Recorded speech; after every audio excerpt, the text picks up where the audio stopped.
Well, continuing our coverage out of Austin, where a House bill aiming to end the Marvin Nichols Reservoir project has passed out of committee. Now it heads to the calendar committee, where members will decide if it moves to the House floor. Today, East Texans are encouraging everyone to call and make their voices heard so this decades-long fight can end once and for all. Fox 51's Ashlyn Anderson joins us tonight with concerns and what's next. Ashlyn. Annabelle, House Bill 2109 would stop the water plan from flooding tens of thousands of acres right here in East Texas, forcing many people off their properties. But the legislative session will end soon, and one resident is worried if it does not become law, it can still be a looming threat.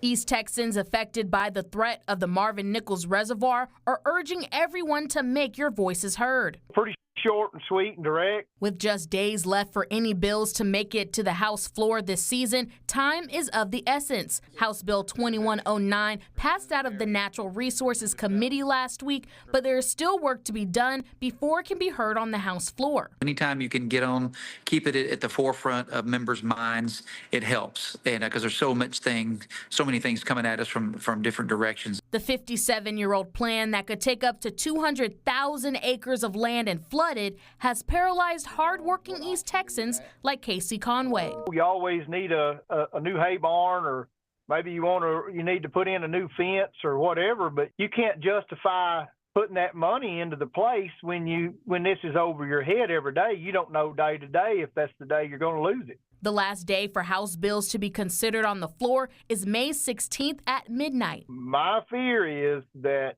they're playing too much politics, and it'll run out. They'll let the clock run out. Representative Cole Hefner of Lindale, who's helped push this bill through, says there's not a lot of time left, but there's enough time for it to be heard. Some days you'll have a bill that takes up a lot of time.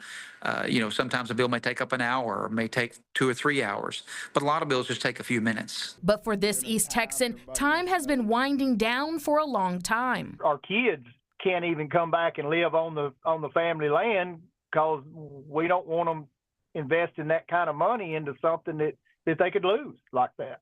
If the bill passes the House, Senate bills have to be voted on for the final time by May 28th, and the session comes to an end on June 2nd. In addition to phone calls and emails, Conway will make a trip to the Capitol later this week to meet with representatives and senators to convince them that this bill is a priority and a long time coming. In studio, Ashlyn Anderson. Annabelle, back to you. Ashlyn, thank you.